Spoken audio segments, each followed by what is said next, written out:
نحمده ونصلي على رسوله الكريم أما بعد فأعوذ بالله من الشيطان الرجيم بسم الله الرحمن الرحيم وقال الله تبارك وتعالى في القرآن المجيد والفرقان الحميد إن هذا القرآن يهدي للتي هي أقوم ويبشر المؤمنين صدق الله العظيم. کچھ اہل ستم کچھ اہل حشر میں خانہ گرانے آئے تھے. کچھ اہل ستم کچھ اہل حشر میں خانہ گرانے آئے تھے. دہلیز کو چون کر چھوڑ گئے دیکھا کہ پتھر بھاری ہے. میرے محترم بزرگوں نوجوان دینی بھائیوں، میں آج کی اس محفل میں یہ بتانا چاہتا ہوں کہ اللہ تبارک و تعالیٰ نے قرآن کریم کا کتنا اونچا مرتبہ رکھا ہے. وہ قرآن کریم کو یاد کرنے والے حافظ قرآن کا کیا مرتبہ ہے. خدا تعالیٰ نے انسانیت کی رہنمائی کے لیے توریت کو اتارا، انجیل کو اتارا، زبور کو اتارا اور 127 صحیفے آسمان سے اتارے. جب خدا نے توریت کو اتارا تو اللہ نے حضرت موسیٰ علیہ السلام سے کہا، اے موسیٰ طور پہاڑ پر جاؤ، وہاں تمہیں کتاب ملے گی. تو حضرت موسیٰ علیہ السلام توریت لینے کے لیے طور پہاڑ پر گئے.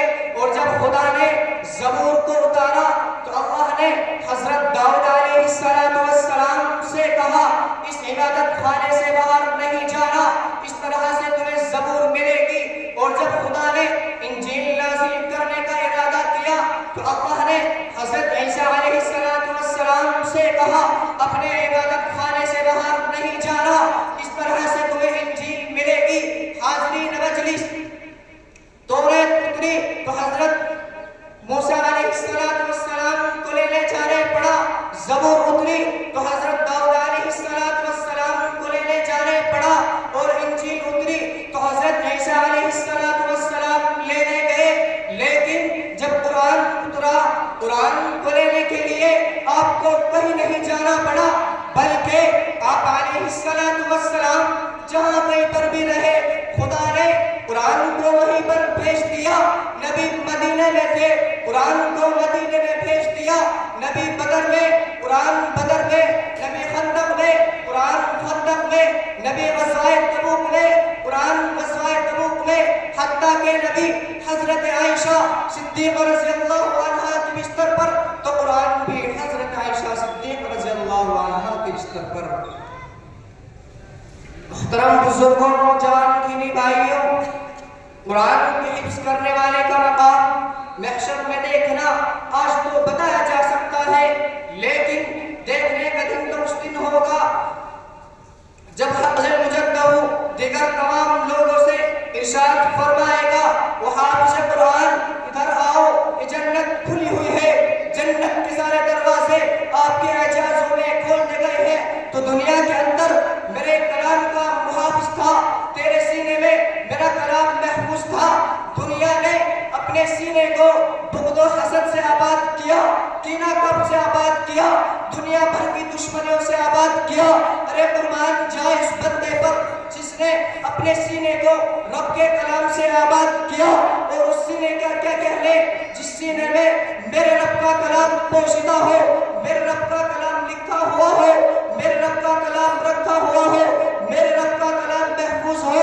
تو قیامت کے دن اس کا اعجاز یوں ہوگا، تو یہاں مت کھڑا ہے، تو یہیں پہ ہے، تیرا انداز یہاں کھڑا ہونے کا اچھا نہیں لگتا، نکل کر ادھر آ، دیکھو جنت تمہارے سامنے کھلی ہوئی ہے. قرآن کریم کو پڑھنا شروع کر اور جنت کے درجوں پر چڑھنا شروع کر. قرآن کریم کہاں سے سیکھا؟ مدرسے میں. قرآن کریم کس سے سیکھا؟ استاد سے. رب کائنات کی قسم، آقا رحمت یوں فرماتے ہیں، اقرا برتن ورتل کما کنت ترتل فی الدنیا. قرآن کریم کو پڑھنا شروع کر اور جنت کے درجوں پر چڑھنا شروع کر. جنت کے بالا خانے ہیں، 6666 جنت کے درجے ہیں، قرآن کے اندر بھی 6666 آیتیں ہیں، گویا کہ ہر آیت کے ایک درجہ ہے، اور ایک حافظ قرآن پوری جنت کو اپنے سینے میں لیے پھر رہا ہے۔ تم کسی عامل سے پوچھو کہ یہ کیا کرتا ہے، وہ کہے گا میں عمل جنت کی طلب میں کر رہا ہوں، میں اپنی پیشانی کو زمین پر رگڑ رہا ہوں۔ تم کسی مجاہد سے پوچھو تو یہ جہاد میں اپنی جان کا نذرانہ کیوں پیش کر رہا ہے، مجاہد کہے گا مجھے جنت چاہیے۔ ارے تم کسی زکوٰۃ دینے والے سے پوچھو کہ یہ زکوٰۃ کیوں دے